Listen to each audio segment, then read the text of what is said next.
Jaya Radha Madhava Kunja Vihari. Jaya Radha Madhava Kunja Bihari. Jaya Radha Madhava Kunja Vihari. Radha Madhava Kunja Bihari. Gopi Jana Vallabha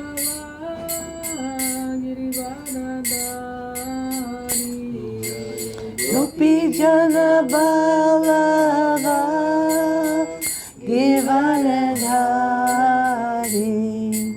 Gopi Jana Vallabha Girivardhari. Gopi Jana Vallabha Girivardhari.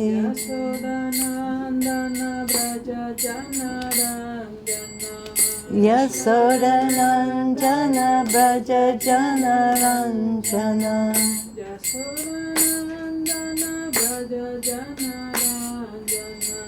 Yashodanandana Braja Jana Ranjana.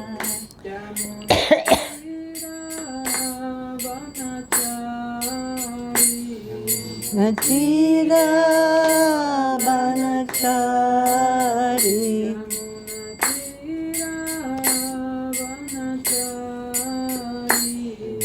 Namira Banachari.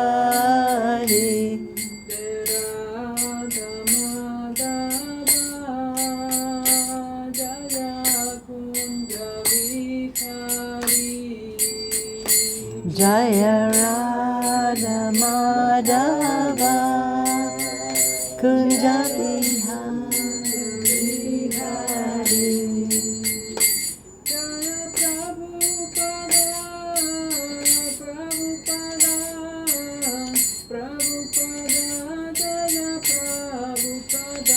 Jaya Prabhupada, Jaya Prabhupada, Prabhupada, Jaya Prabhupada.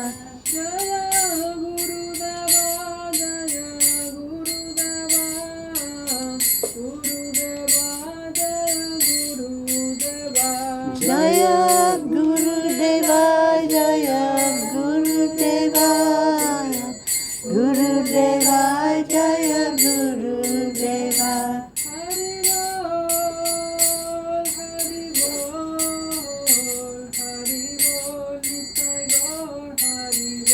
Jaya Gurudeva, Jaya Gurudeva, Gurudeva, Jaya Gurudeva. Haribo, Nitai Gora, Haribo. Jai Shri Shri Guru Gauranga Gandharvika Giridhari Radhika Raman Giriju Ki Jai Ho. Om Agyana Timarandasya Jananjana Salakaya Chakshur Militam Yena Tasmai Shri Gurave Namaha. Shri Chaitanya Manopistam Stapitam Yena Bhutale Swayam Rupa Kadamayam Dadati Swapadantikam. Namo Maha Vandanaya Krishna Prema Pradayate Krishnaya Krishna Chaitanya Namani Gora Tavashe Namaha. Hare Krishna, Krishna Krishna, Hare Hare, Hare Ram, Ram Ram, Hare Hare. First of all, I'd like to offer my heartfelt Puspanjali to my Harinam Diksha Guru, Srila Bhaktivedanta Swami Maharaj Prabhupada, my everything. And second of all, to my Bhajan Shiksha Guru, Srila Bhaktivedanta Narayana Swami Maharaj, my Bhajan Shiksha Guru, who's helping me serve Srila Prabhupada. And to Srila Bhakti Vigyan Bharti Goswami Maharaj, who is also helping me. And to the entire Guru Parampara, especially to Srila Vishwanath Chakravarti Thakur and his Madhurya Kadambini. There's one announcement today. And that is today is the day in 1996 that Srila Narayana Maharaj started his first Western world tour. It was today. He took off from Delhi and landed in Holland, Holy Land, following in the footsteps of Srila Prabhupada. And his desire was to fulfill the instructions that Prabhupada had given him, which was to help nourish his disciples who had been without his external association for so many years. And also he had the desire to visit every place that Prabhupada had been. He considered them holy tirthas, so he wanted to touch he even went all the way to the west coast of America, to Los Angeles, where Venice Beach is, where Prabhupada would take so many walks on Venice Beach. And that's where the famous book is, Life Comes from Life, with the talks with Bhakti Swarup Damodar were engaged in. And a book was made from it. Prabhupada loved to walk on Venice Beach. Gurudev went there and he touched the sand and he was so appreciative. Let's see. And he went to South Africa. He went to Brazil. He went all over the world. He even went to China, Hong Kong, everywhere. He went to Sharanagati, Prabhupada Sharanagati. He went to Tompkins Square Park. He was so absorbed when he went to Tompkins Square Park and what Prabhupada had done. He went to 26 Second Avenue. He went to everywhere. Just so appreciative. He was astonished, actually, to see all the devotees and how enthusiastic they still were after so many years. And he went to many of the ISKCON temples. Yes. So anyhow, we're very appreciative that he followed in the footsteps of Srila Prabhupada and came to renew our enlivenment in bhakti, like that. Jai, Srila Bhaktivedanta Narayana Swami Maharaj ki jai ho. And it's this Madhurya Kadambini was translated by him into Hindi, and now by his disciples it was translated into English. So we're very fortunate because we learn from Srila Vishwanath Chakravarti Thakur, and we're on the third shower, Anarta Nivritti, the elimination of all obstacles to bhakti. Well, Srila Vishwanath Chakravarti Thakur, in the beginning of this shower, he said that this third shower is so important that we should know it thoroughly. And we should study it again and again, this third shower, because the obstacles to bhakti, this is our biggest problem, obstacles to bhakti.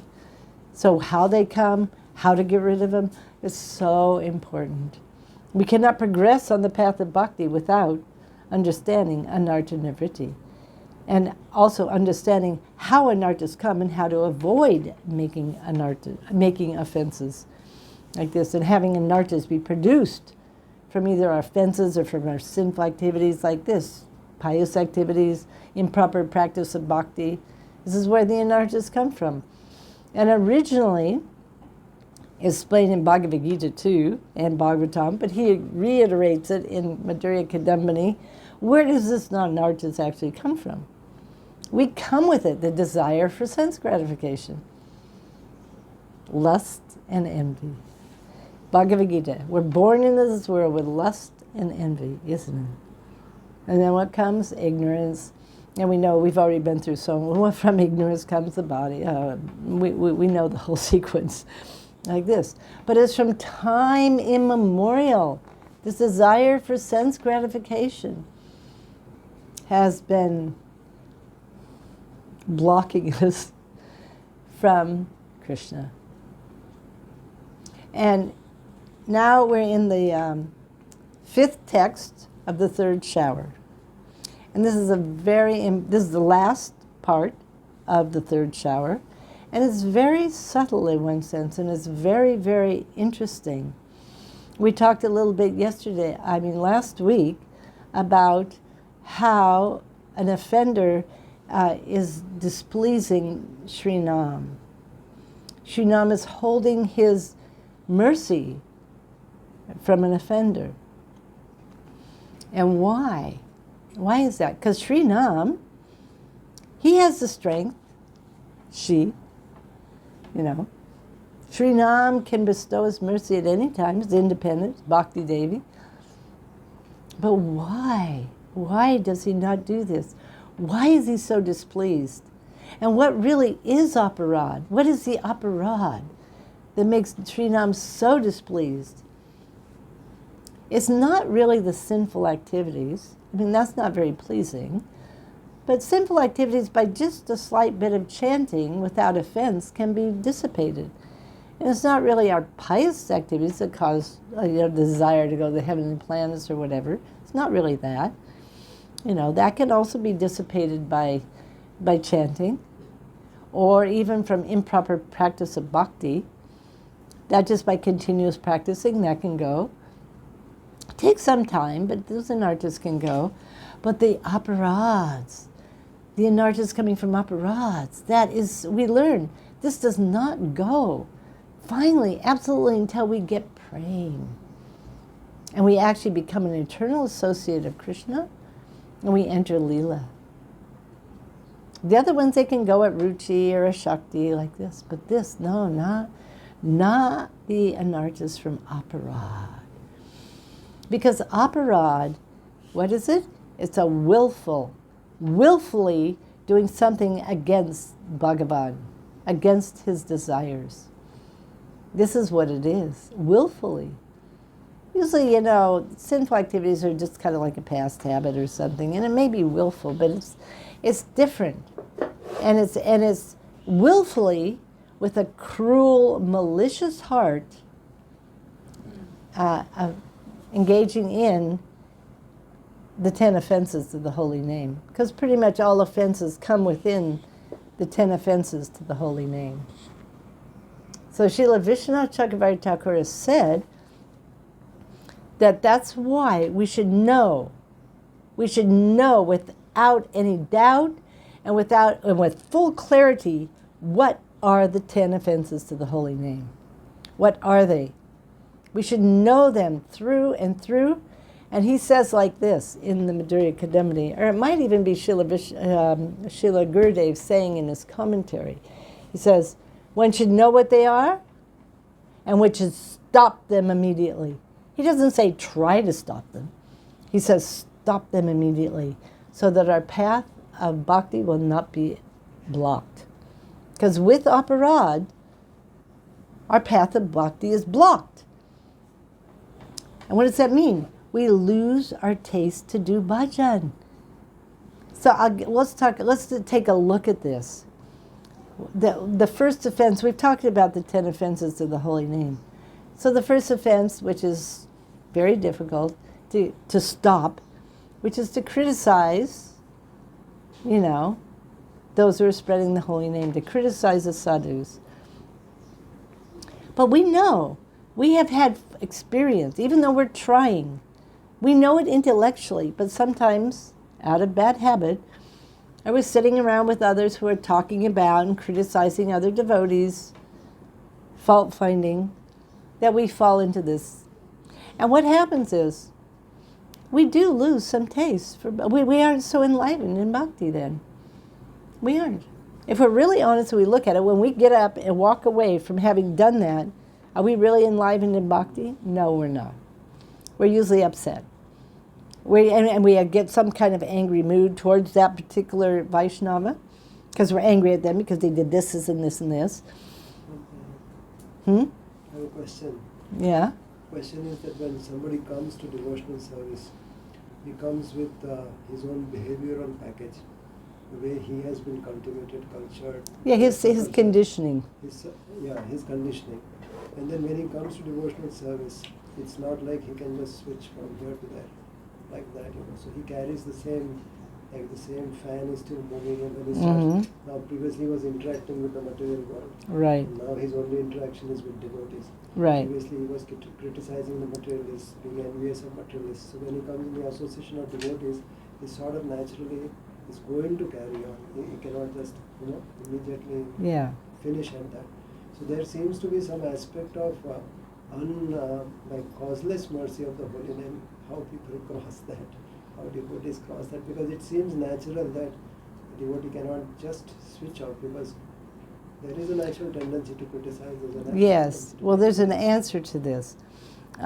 He's speaking about when we first come to bhakti, we have bad habits. And so we had the bad habit of criticizing in the material world. So we have it. We may have it here in this, when we're practicing sada and bhajan also, which especially new devotees.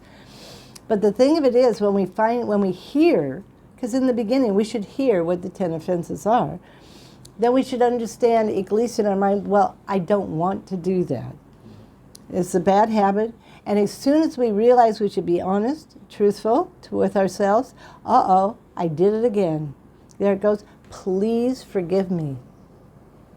Because see, Srinam, Guru, Vaishnavas, they are very compassionate. And if one takes shelter of them and of Srinam in a surrendered mood, with a repentant mood, you see, then they forgive. But if we don't acknowledge that we did something we shouldn't do, and we keep doing it, that's different. Then after a while, the heart becomes harder and harder. And one will lose all taste for bhajan. If it's just a bad habit, and one wish one couldn't do it, then Krishna will actually make us successful. He will take away that tendency. But if we don't acknowledge that that is what we are doing, and we don't regret it,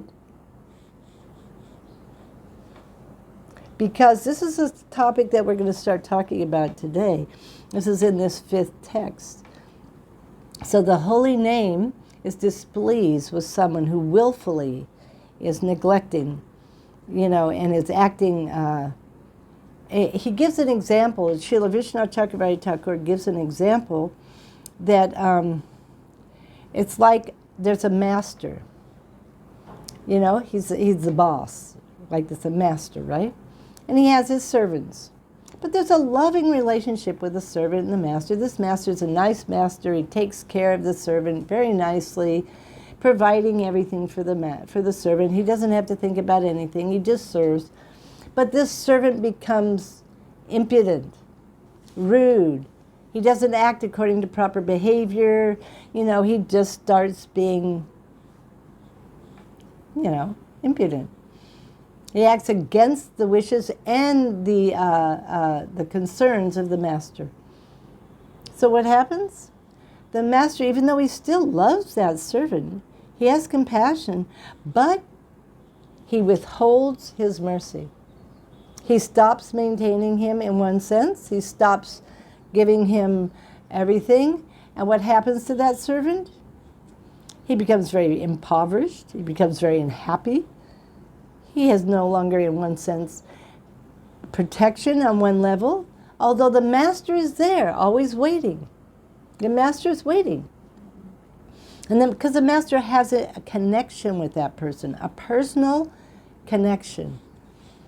Now, the master won't do that to someone he doesn't have a connection to. No. But to someone he's just waiting. Waiting for this servant to understand his blunder, what he's done wrong, and for him to come and apologize, beg forgiveness, and start serving properly, with affection, with gratitude. But the master also, it will be a gradual, you might say, reinstatement in the past relationship.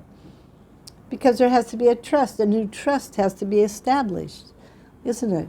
Like this. It's not that the master changed really. He didn't change, but his relationship, his behavior with the servant changed because of the servant's misbehavior. Mothers and fathers go through this with their children, isn't it? Those are masters too, and the servants, the children. And it's always out of love and affection for the servant or for the child, like this.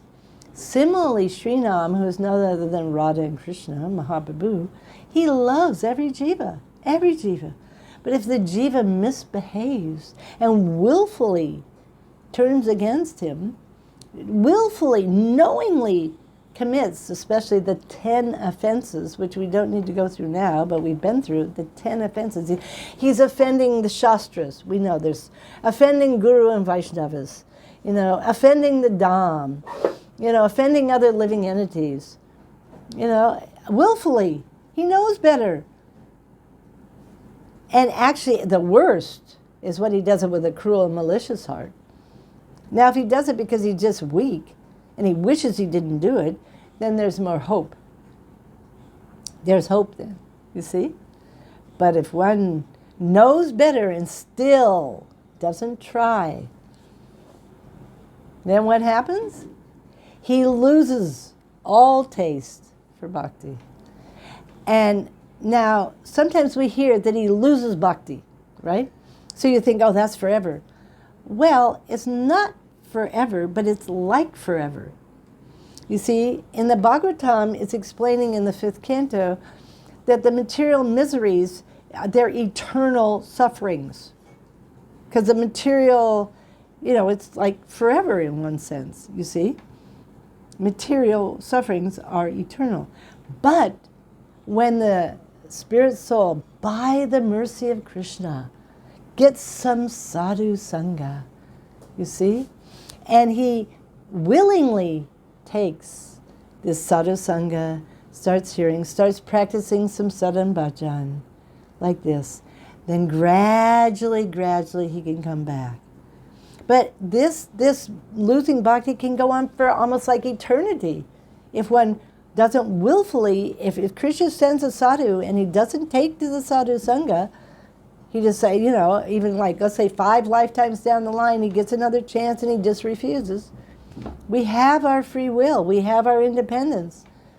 But when we finally, willfully come back and start serving the sadhu, we probably will not even know what offenses we committed. Unless it's an offense that we committed right now in this life. Even then we might not know. But there's so many offenses we've committed in past lives. The proof is we haven't got prem. We've been chanting Hare Krishna I've been chanting Hare Krishna for 50 years. I still don't have prem. So I have some pretty bad offenses that are blocking me. This is said right here in the Madhurya Kadambini. It's said in the Bhagavatam. If you've been chanting for a long time and your heart doesn't melt and you're not weeping with a melted heart, there's offenses. That is the proof. Someone could say, I haven't committed any offenses. No, I haven't committed any offenses. But the proof is you don't have a melted heart. So, and there's many cheaters who pretend to have a melted heart and they can easily cry and shiver and have all these bhavs, right? But actually they're cheaters. Their hearts are not melted. It actually has to have a melted heart. Like this. And in the Madhurya Kadambini, Srila Vishwanath Chakravarti Thakur, he talks about what are the genuine symptoms of a melted heart. And this is really beautiful. What does that mean? It's actually the 9 symptoms of bhav. There's 9 symptoms of actual, real bhav. So it's not until we pass through Shraddha, Sadhu Sangha, Narta Nivritti, Bhajan Kriya, Nista, Ruchi, Ashakti, and come to Bhav. For us who have been offenders, the heart then will melt. And it has to be, what are these 9 symptoms? I don't know them by heart, so I'll read them. Forbearance, meaning tolerance. Like Haridas Thakur, even more. Tolerance. 2, effective use of one's time, avyarta kalavata, means you don't want to waste a second. Every second you want to be engaged in Krishna's service. You never want to sleep. You everything, seva. You can see, isn't that the symptom of the manjaris? They're called kinkaris. What to do, what's next? 3, indifference to the allurements of the world, virakti, that means detachment. Real detachment. You have no attraction. Absolutely zero. It's not like you're trying to not be attracted. You actually have no attraction. Number 4, absence of pride, manya sunyata. That means real humility. No pride. Zero. I am so insignificant. I am so insignificant. Thank you, Krishna, for allowing me to serve. 5. A steadfast conviction that Krishna will surely bestow his mercy, asabandha, hope. I remember Srila Gurudeva said, never be hopeless. There's no reason to be hopeless. There's always hope. And Rupa Goswami prays like that. It's like the chatak bird who will only take water from the rain that comes during the Swati Nakshatra. It will wait, hoping, come please. And he will only wait for that. That's it. So then we have 6. Intense longing to obtain one's goal. Samukanta, that means intense eagerness. I must attain Braj Dham. I must attain the lotus feet of Srimati Radhika, Rupa Manjari Lalita. I must attain Jugal Kishore, service to them. I must attain this, nothing else. 7, an unceasing relish for chanting the holy name. Nam Gana Sada Ruchi, meaning you really have a taste, a real taste. And who is the example? Shining example. Not just Haridas Thakur, but Madhavinda Puripad. He was the first one who introduced, Madhurya Ras in our line before Mahaprabhu. And from him he gave it to Ishwar Puri. He chanted and chanted. He never begged. He never did Madhukari. He only took a little bit of milk if someone gave it to him. Of course, Krishna came and gave it himself, didn't he? And he revealed himself, Gopal. Madhavendra, that's taste. And let's see, attachment to hearing narrations of Bhagavan's qualities. Ashaktis tad gunakyan. That means that you just so much want this Harikatha, right? That Harikatha about Krishna, Radha and Krishna. You're just longing. And when you're hearing, you're drinking it with your ears and it's going in your heart. And that destroys all anarthas. And number 9, this is the last one, attraction to the places where Bhagavan resides. Pritistad vasati stale. Means we actually only want to live in Vrindavan under the guidance of Rupa Goswami and his followers. And eventually just leave this material behind, attain our spiritual bodies, attain the lotus feet of Rupa Manjari, Srimati Radha, everyone. This is our desire. And if we can't be here physically, we at least wherever we are around the world, we make our mind and hearts Vrindavan. We only want to live in Vrindavan. Of course, that can mean also Navadvip is Gupta Vrindavan. And of course, Puri is part of Navadvip, like there. But we only want this really. We don't want to really live in South India permanently. We may be there temporarily. We don't really want to live in, the most beautiful places in the Himalaya mountains. We don't want to live in China or America. We don't. We want to actually come home. Our home is Vrindavan. This is the home of Radha and Krishna. This is the pastime place of Radha and Krishna. Eternally. Kishore Kishori. Isn't it? This is where they're having their eternal amorous pastimes. In every kund, every kandare, the caves, the kalindi, Govardhan, everywhere, eternally. And they're making their youth successful. They're eternally youthful. And we're there to assist in their pastimes, eternally. We want nothing else. We want them, we want to hear about them, we want to chant about them, we want to be there serving. This is Bhav. And this is the real qualities of someone who is got a melted heart. And then with that comes prem. That's fully melted heart. Fully melted. This is the beginning of a melted heart. And these kind of tears are real tears. You see, the other ones are sentimental or fake. Because there's many sahajiyas who can really easily cry. And that isn't even sentimental, it's just fake. They're good actors. Like that, And we should be very careful. There are a dime a dozen, actually. The holy places now, the external holy places now, Vrindavan, Navadvip, Puri, is full of sahajiyas. The external net of Maya over the holy dhams now is very, very dangerous, actually. We have to be very careful. That means we have to stick very closely to the lotus feet of our Shri Guru in the line of Sri Rupa Goswami. And we don't go here, we don't go there. We stick so closely.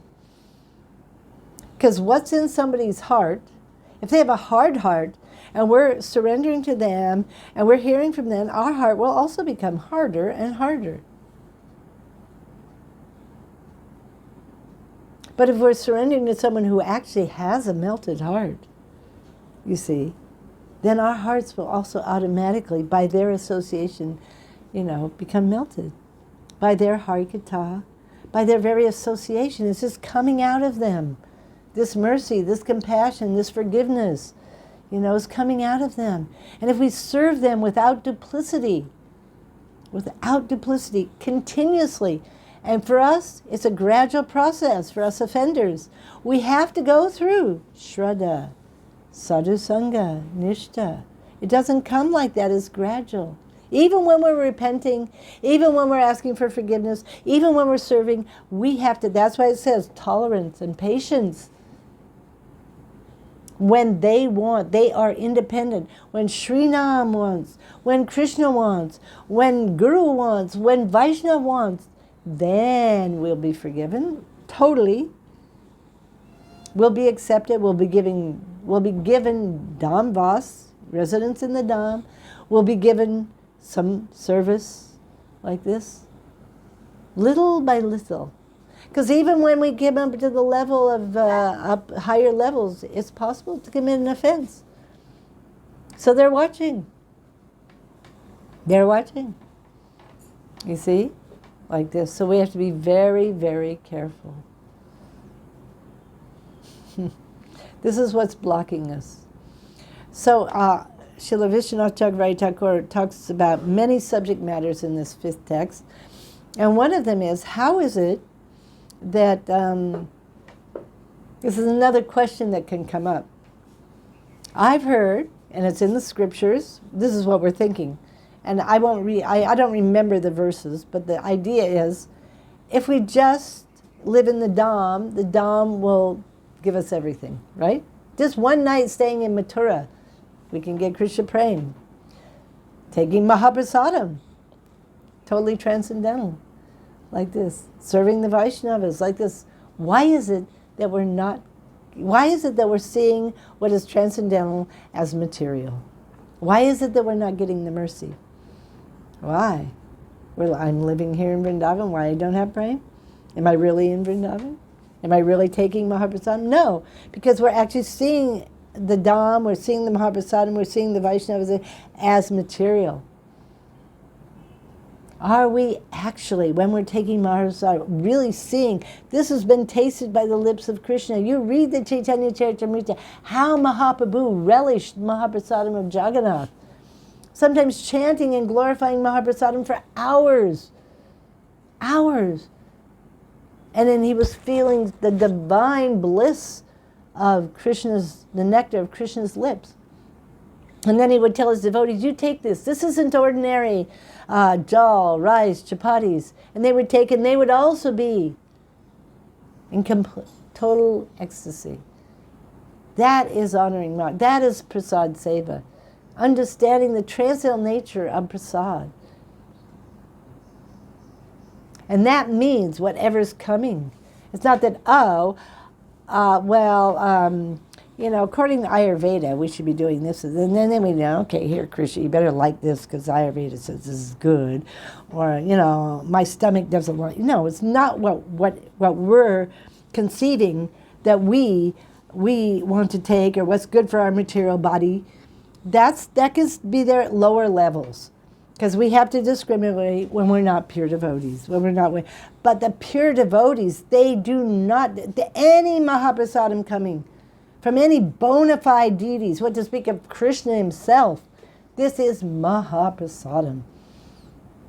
Totally transcendental, non-different than Krishna. This is our problem. We're offending Mahaprasadam. So because of that offense, actually, you know what it says? Our offenses are increasing and our bhakti is going down. So unless we start to understand this and we start praying, oh, please, Prasadam, please forgive me. I'm so sorry. Please, please help me. Please help me. You look at a picture, this is what I do sometimes. I look at a picture of Raghunath Das Goswami and I think, oh my God, I am so far.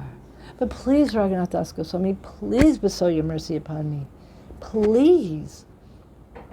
So that I can come up to this higher level of actually serving Mahaprasadam. There's a story of him, when he, in his external sadhak form, he would only take a little leaf cup of buttermilk, sometimes. But there's a story that one time, not a story, a lila, that he became very sick. And they called for an Ayurvedic doctor. He said, well, he has indigestion. He's either taken too much sweet rice. And Raghunath Das Goswami confessed that in his lila, as Rati, he had been taking a lot of sweet rice. You see? We want to leave this behind. Enter Leela. Attain our spiritual bodies. Be able to offer the fruit of praying to Radha and Krishna and then taste it ourselves. Praying is a whole nother kind of experience. We're so attached to sense gratification. Maybe we need to print picture of Chile and pray to Chile. Please, Chile, give us mercy to tolerate it. No, print picture of Chile, like Raghunath Das Goswami, we can pray to Chile. No, they like Chile, they put everywhere Chile. Wait, excuse me. You have misunderstood what I say. Raghunath Das Goswami is an eternal personality, an eternal associate of Mahaprabhu. And as Krishna, Rati Manjari, he can give that mercy, that we can actually become free from the desire for sense gratification. And we can... Chile freely. Huh? And eat chili freely. No, like we eat in Chile and like, okay. No. Listen to me. Just listen. When we actually become purified, whatever Mahaprasadam comes, we won't see it as chili. We won't see it as something material. We will see it as remnants from Krishna that is totally transcendental. You see, it's a very high platform. We can't imitate it. You see? So at this level, then we have to discriminate. But we understand it's because of our lack of Krishna consciousness. You see what I mean? It's our problem. It's not a problem of the Mahaprasadam.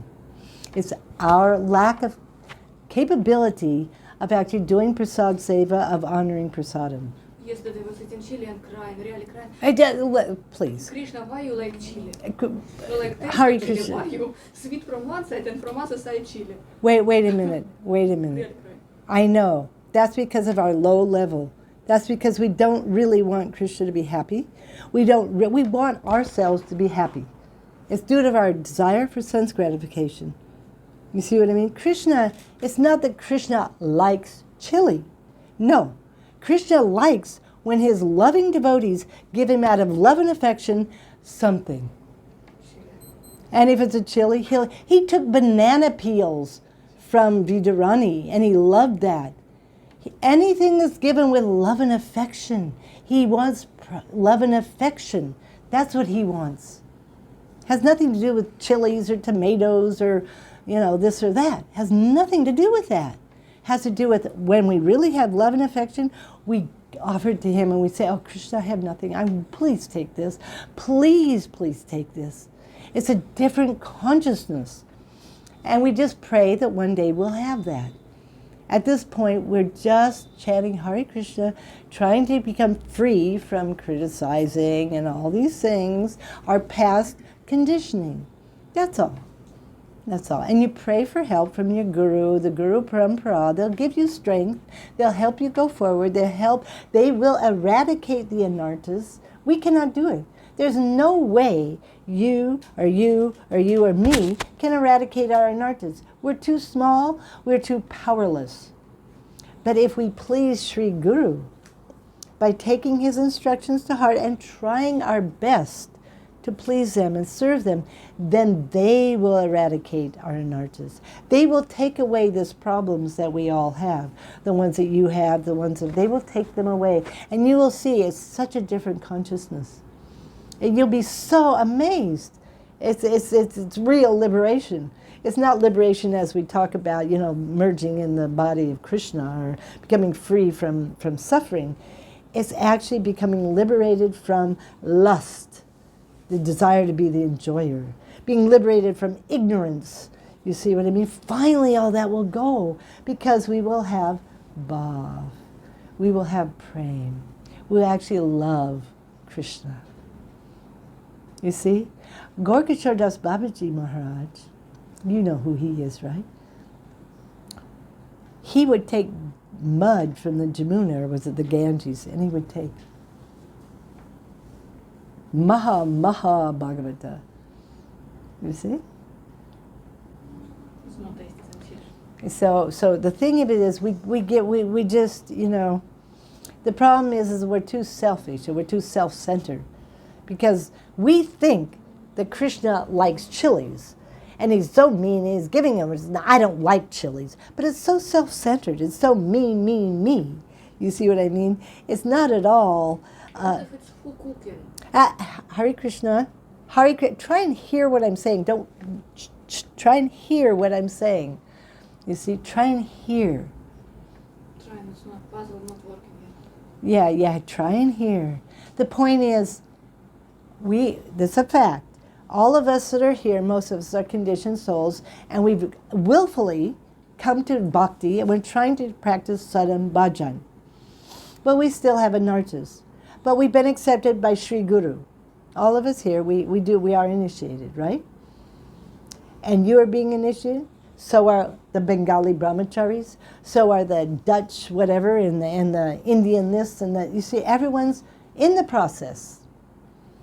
And they're being trained by their guru, you see, which is coming down from Rupa Goswami.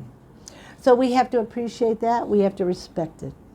Now, if we have trouble with that because of our own conditioning, then we have to not criticize, we step back, and we go on and do what is possible for us at our level.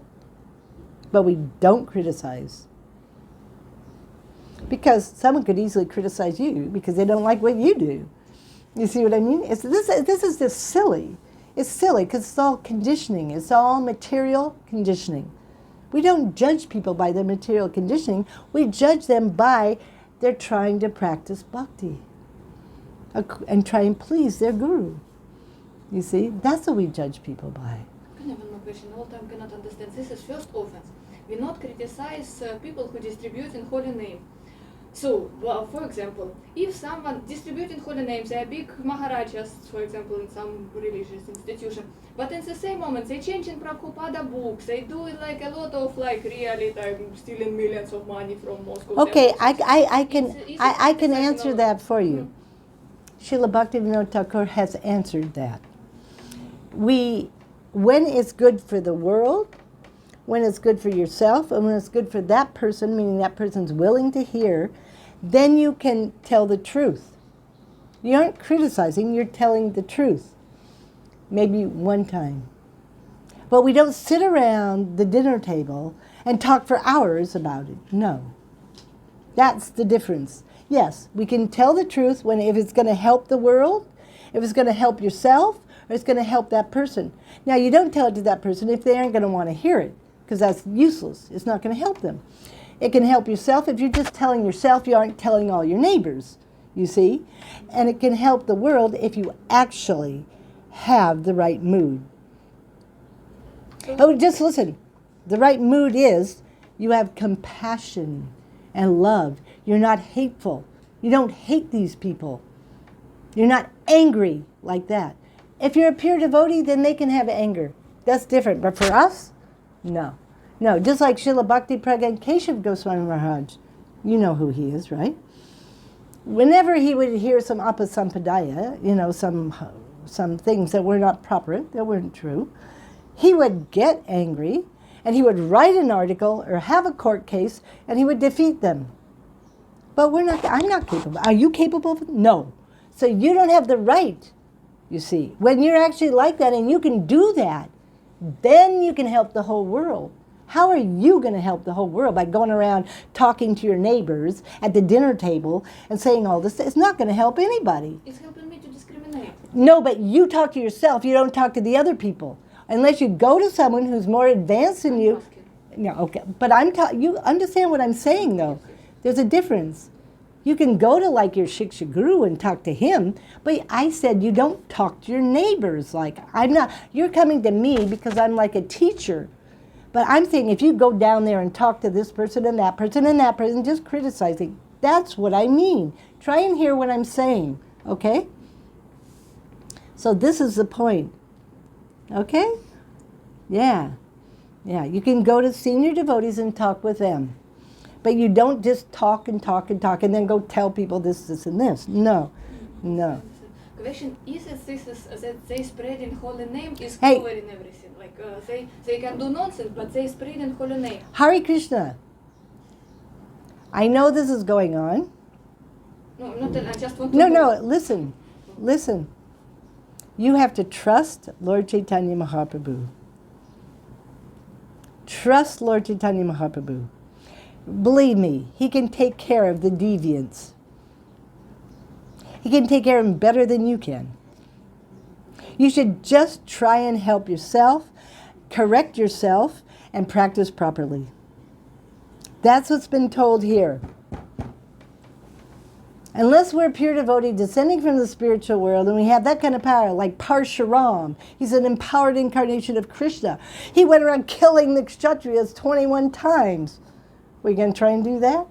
No, we're not that powerful. That isn't what we're here. We're here in the process of bhakti, gradually coming back to bhakti and becoming qualified to receive prema. We should work on ourselves. There are unlimited deviance in the material world, believe me. Unlimited. So much. And it's always been there. Satya Yuga was full of, maybe that's when Vena Maharaj was there. He was so bad, his playmate was come play with him and he'd kill him. Haribol. This is the material world.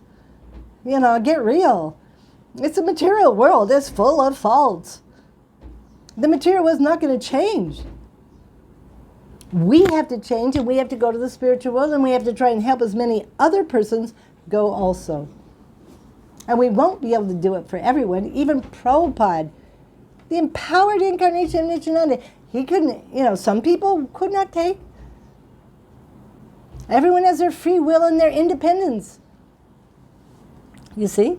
But I will tell you another history which is really nice. This is the history of Gop Kumar from Sanatana Goswami. And this is a history. This is not a story. And Gop Kumar, if you remember, he was born as a cowherd boy in Govardhan, but he was a conditioned soul. And he goes to, and he actually finally he meets his spiritual master, who is actually Krishna himself. And he goes to this place and so many places up and down and everybody finally makes it to Vaikuntha. And what does Lord Narayan tell him? Lord Narayan tells him, I have been trying. I have been wanting you to come back to me for unlimited lifetimes. But you escaped. Because he had free will. He was escaping every time. So what did Narayan say? He said, I broke my own rules to trick you. And I gave you birth in Govardhan. I came myself as your guru. What was his guru's name?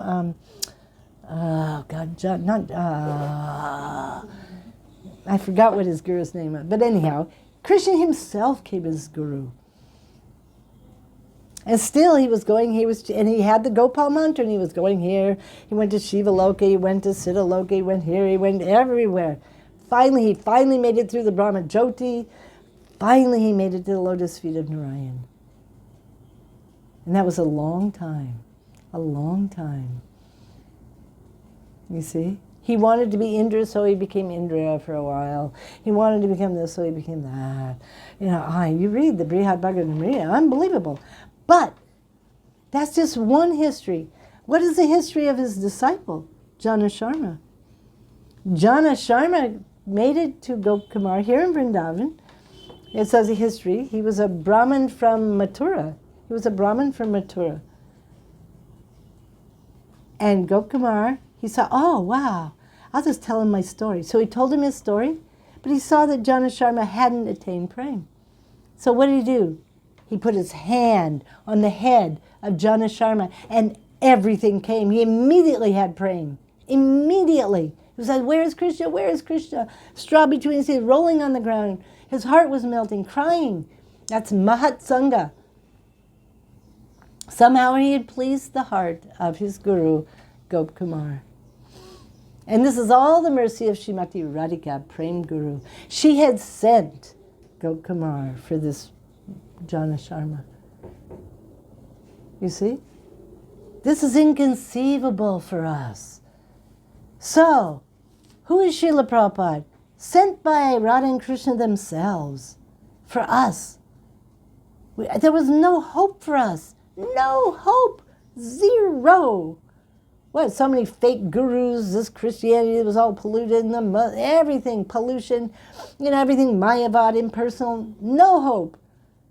And she sent, and he sent Prabhupada and all of our other acharyas. You see?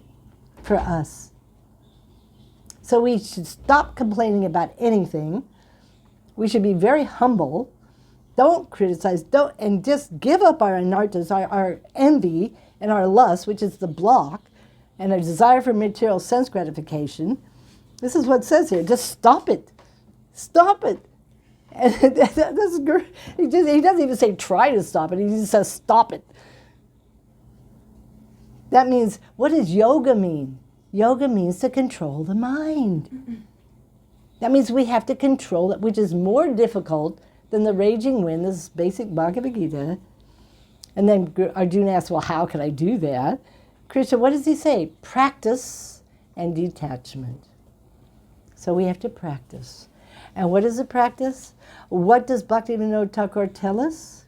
He says, Jeev Jago, Jeev Jago. Wake up, sleeping soul. I brought the medicine. What is the medicine? The holy name. So we have to chant. We aren't doing enough chanting. We aren't chanting from the core of our heart. We're not bringing our mind back to the chanting. We're letting our mind go over and criticize this and criticize, oh, the guy's, he's changing Prabhupada's books, he's doing this, and we let ourselves get, and our chanting is, Hari, blah, blah, blah, blah, blah. And then we aren't even chanting because it's too hard or we cry or whatever. We aren't chanting. You see what I mean? Chanting is the medicine. And offenseless chanting is the real medicine, at least Namabas. What to speak of Sudanam, what to speak of Premanam. This is our goal. Premanam, not just Sudanam. Nam like Rupa Goswami. He couldn't even chant past Hare. Then he would be in his internal Swarup as Rupa Manjari. Of course, there was times when he could chant a lak or something, but sometimes, no way. He was immediately in another world. You see? So we have to surrender. We are not surrendering to Sri Nam. So how can we expect mercy from Sri Nam? We're not trying to please Sri Nam. We're not begging Sri Nam for forgiveness. Are we? No. We're not thinking, oh, I've offended Sri Nam. This is Radha and Krishna. This is Mahaprabhu. Because Jugal Kishore is Mahaprabhu. You see? I've offended. Whoa. And the only way to become free from that is non-duplicitous service to Sri Nam, Sri Guru, Sri Vaishnava, Shastras, whoever we've offended. Unduplicitous. That means no duplicity. And uninterrupted. That means we need to chant Harinam 24 hours a day. Whether we like it or not. But we don't like it, so we don't do it. We'd rather do something else, like criticize this and that, thinking that this is great because it's the truth. And see what I mean? This is a wrong mentality. Prabhupada can criticize. It's not really criticizing. Bhakti Pragyancation, because they can do something about it. What can we do? We just get ourselves more entangled in pride. Pride and selfishness, and, you know, when we do this, thinking we can change the whole world or this or that. We're not a descending avatar. I mean, at least I'm not, that's for sure. I'm not a descending avatar from the spiritual world. I'm a conditioned soul who's committed offenses in the past. Oh, Jayanta, that was the guru of Gokumar. You're right, Jayanta, thank you. And, you know, I'm a conditioned, let's face the facts. This is what Madhurya Kadambini is trying to do. We are offenders.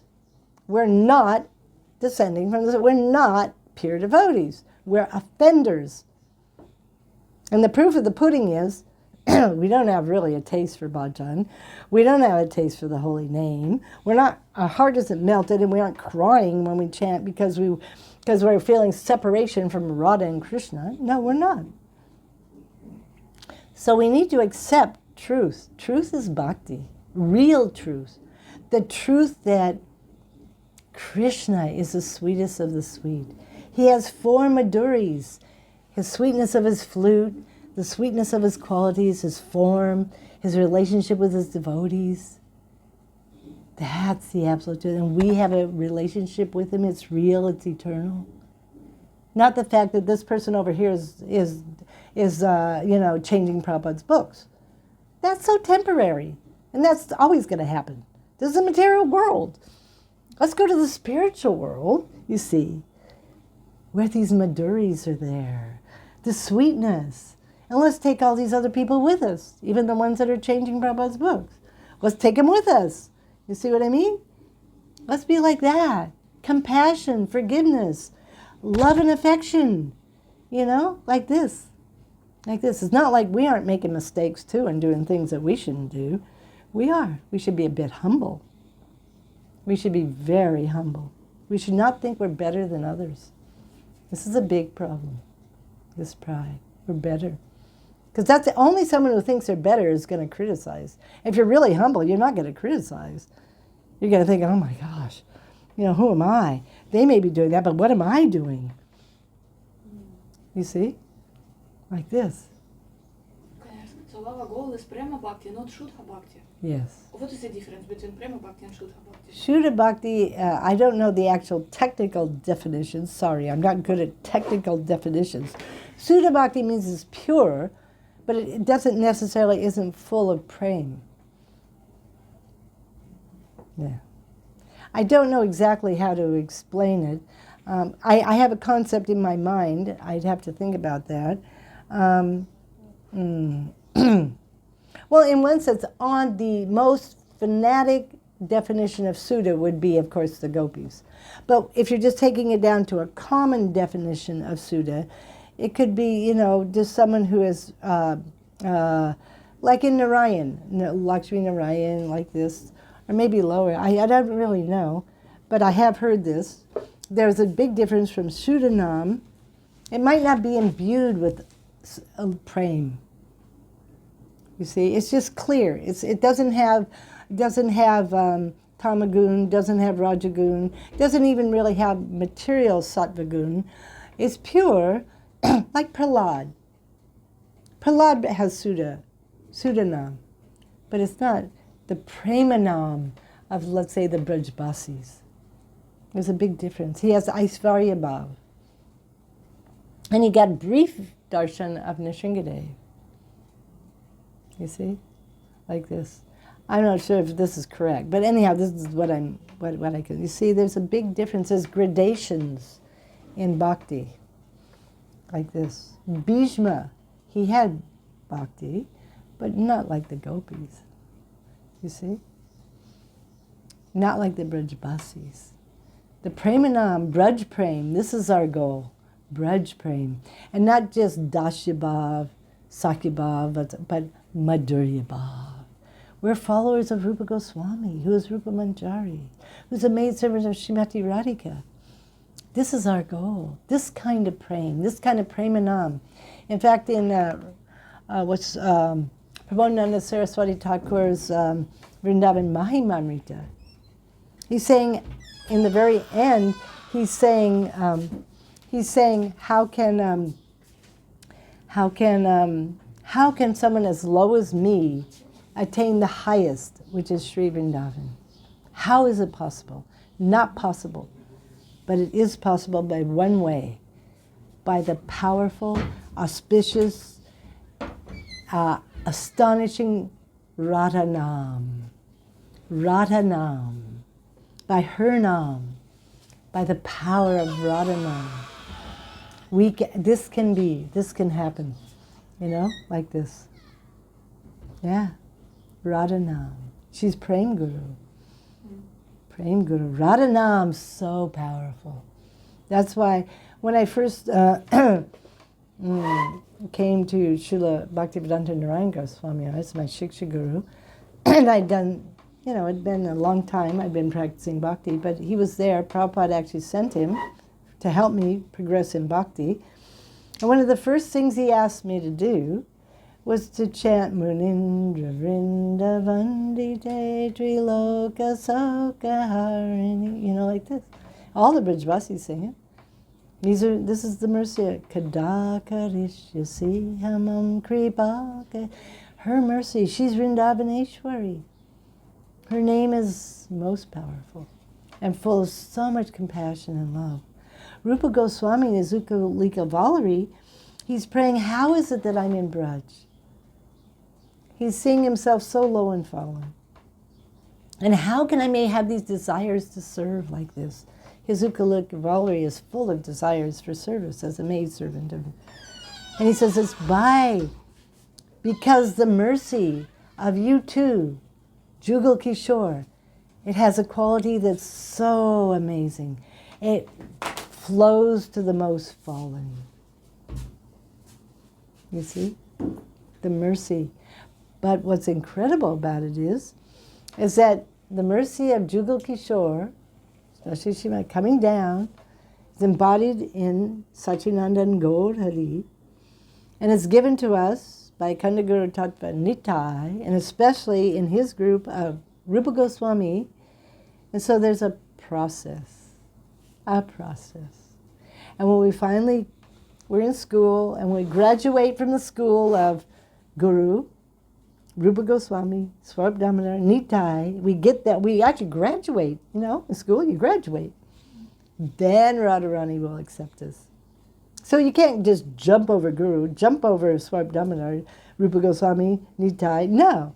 You have to get their stamp of approval. Then Radharani will take. You see? There's a process. This process is given in the Madhurya Kadambini, given in the Upadeshamrita, given in the Manashiksha. There's a process for how to actually become free from the obstacles to bhakti, to attain the fruit of bhakti, which is prema.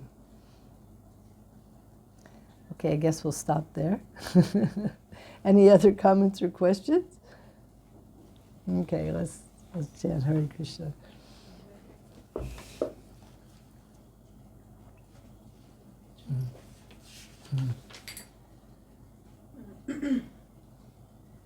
Sri Krishna Chaitanya Prabhu Nityananda Sri Advaita Gadadhar Srivasadi Gaura Bhaktavrinda.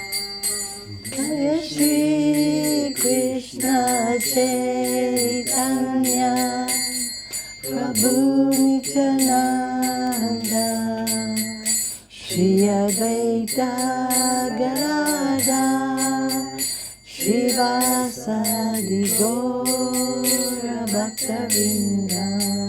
Jaya Sri Krishna Chaitanya Prabhu Nityananda Shri Advaita Gadadhar Srivasadi Gaura Bhaktavrinda. Shri Krishna Chaitanya Prabhu Nityananda Shri Advaita Gadadhar Srivasadi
Krishna, Hare Hare, Hare Rama, Rama Rama, Hare Hare.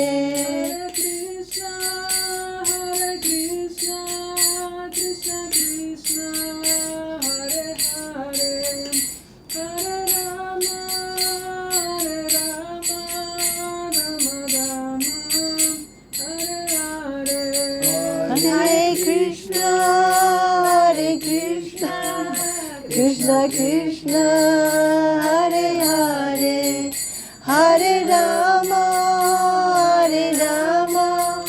Rama Rama, Hare Hare.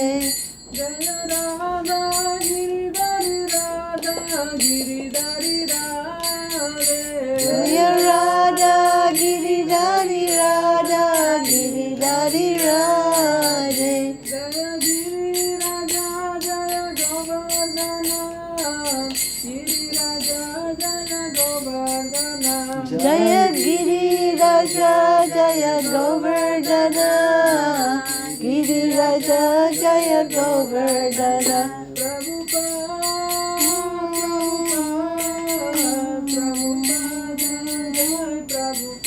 Jaya Jaya Prabhupada, Prabhupada, Prabhupada, Jaya Jaya Prabhupada.